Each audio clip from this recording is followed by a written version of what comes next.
Okay. Are we rolling? It's my hair. But are we rolling? Yes, we're rolling. We're rolling. Okay. Look at Alan's new. We're not racist. Look at his new black haircut. Okay, so a little bit on It was that. actually given by a black boy, right? Okay, what happened is I walked into a barbershop, and it was all black guys in there, and they all had these really nice manicured haircuts, and I should have known when I walked in there that I probably was not going to get just The haircut you're used that I'm to. used to.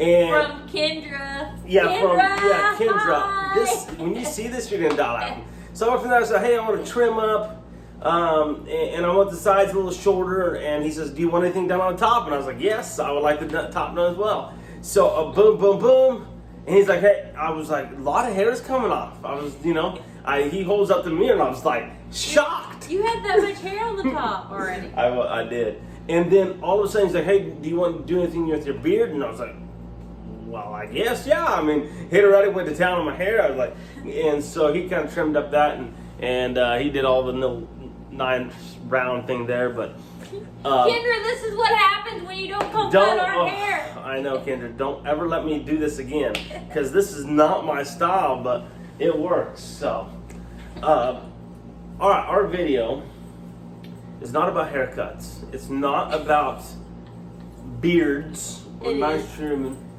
Nicole, It's about that. it could. It's about all of Hey, it. are you warm? You a little warmer? You feeling better? Yeah, I'm starting to get warmer. It was cold. It was cold there.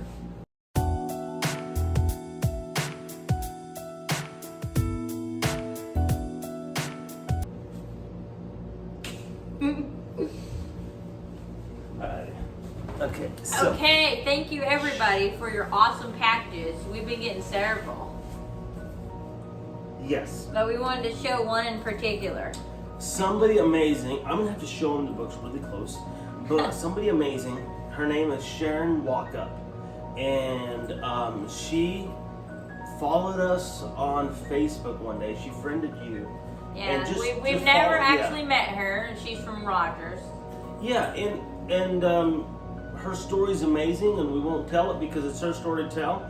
But she reached out, and she really, with a lot of love and a lot of care. And She sent more stuff too, but we were just gonna show you the stuff that she sent.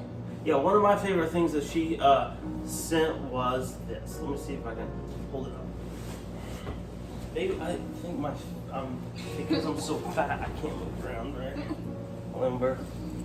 Okay, let's do it. Is it like that? Yeah. Okay, there we go.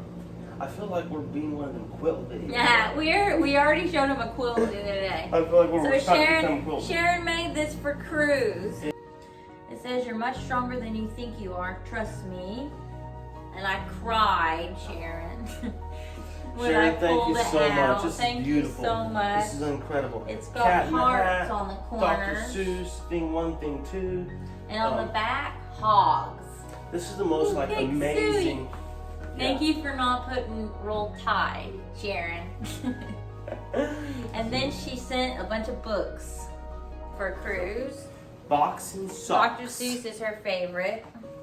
Socks on nuts, She nuts and sent nuts. Socks on socks, ABC, socks on nuts. Cat in the Hat. I've never seen this one. Oh, the Things They Invented. Other places Oh, you'll the go. Places You'll Go. And she put her favorite quotes. And Sharon, thank you in for the doing this. front. This is really super awesome.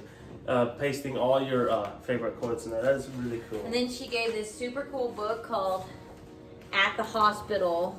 And it's super cool because you shine a light behind the pages and it shows you who's behind the desk. If you shine a light back behind each page, it'll show you what's behind the stuff. I love it. Which is super cool since Cruz is probably gonna be in the hospital a lot. I know. And Love You Who. And she even wrote in the front of this one too. She did. So That thank was you, really- Sharon. And also, thank you for telling us your story. Like, that was incredibly special. Like, it really was. I know that's your story to tell, so we won't tell anybody. And but just thank you for sharing that with us. That meant Did a we lot. mention we've never even met her? And we've never met her. Like, Did yeah, we we've mention that? never met you, and that's just makes it even more special. Yeah. Yeah. So And thank you to everybody else who's also sent stuff. We've gotten things from so many people. Yeah. And it just makes our day.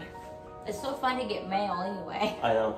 Yeah, getting mail like the funnest part of the day. Breaks up the day a little bit, the monotony. And I guess like an update on Cruz.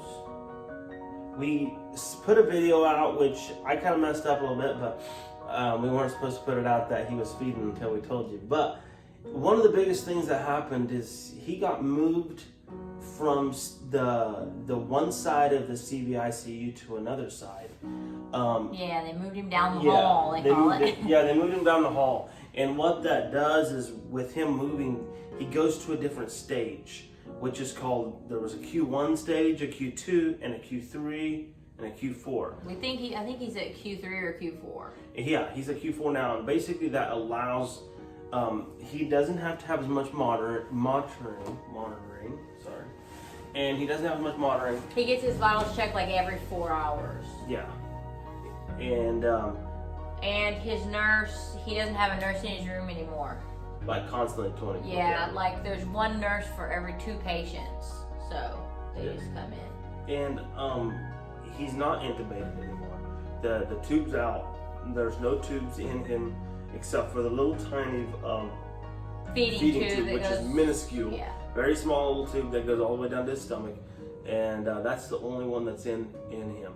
And then he has his oxygen on, obviously, yet. And they're trying to wean him off of that. Yeah. And so we've got him down to a quarter liter.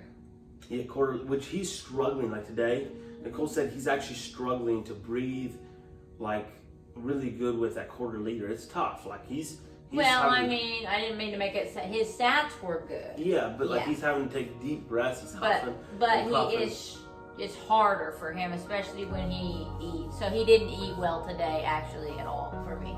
No, his feedings is crazy. Like his feedings will just like all of a sudden go from where he eats like 40 milliliters, and then the next day he's like does 20 or 5. He did 5 for me earlier. And that's so frustrating. And most of it's very frustrating. It's sad too. I mean, he told me that this might happen, but we get our hopes up. We're like, he drank 40 milliliters the other day, and it was just like 50 the other day. And I thought, okay, we're going home. Like we're going home. We're out of here. I did too. And then boom, he's back to 5. So this is the roller coaster we're on right now. And emotionally, it's been tough, like really tough on both of us to have to go through one day he's good and we're thinking we might go home the next week, and then all of a sudden we're back to where like we don't know if his heart's even okay or if his lungs are okay. I mean, you know, so the prayers that we really need right now is that his part of his heart would grow. That one side would grow, because with him being able to that growing, the next surgery would be a little farther down the road. They would wait a little longer, and he would have some more time to grow before he would have his next surgery. But we also need some prayers that he'll just start eating. And that he would just start every time. He would just finish 55 milliliters every time. Every 3 hours we need him to. Yeah. And I don't know how many consecutive feeds he has to have before they can discharge him. Yeah, it's a long time. I think he has to have a good almost week of consecutive good feeds. So, but anyways. Yeah, so that's a little bit of, that's one of the biggest things is that. And, but we don't have to hold him on a pillow anymore, which is fantastic. Snuggle him the best we can, and we can put clothes on him. Yeah. So I've been dressing him. Obviously, we can only use stuff with like snaps or zippers that go down, which are very hard to find. Yeah. So Target. Target's the place. Target. Target's where we hang out. It's everywhere. It's everything we need right there. There's coffee in there, and there's baby clothes. That's what Dad said. You mentioned that before. And the baby clothes zip down, so you can have the wires hang out. You know, isn't this crazy? You never think of that stuff. We should make a line of baby clothes. Yeah, for or baby stuff, or just for any baby. Yeah, that's true. That's what we need to do. I've posted on my Facebook because Kohl's has a line of clothes for kids with disabilities. Did you see that? Oh no, I didn't. That's cool. Like their shirt looks normal, but if you lift it up, it has another layer underneath for like where the wires and stuff going. can come out. That's so cool. That is genius. That is really good. And then now they're making the shoes that zip all the way around for kids that have the braces on their feet. Oh, that is super awesome. That is cool. There's not very many companies that do that. Well, we want to thank Sharon. Thank you so much. That meant like when I read when I was reading your story, Nicole just broke down and cried. So it just really made our day, and just to realize that we don't know you, we've never met you, but you did this, and it means a lot. So thank you very much.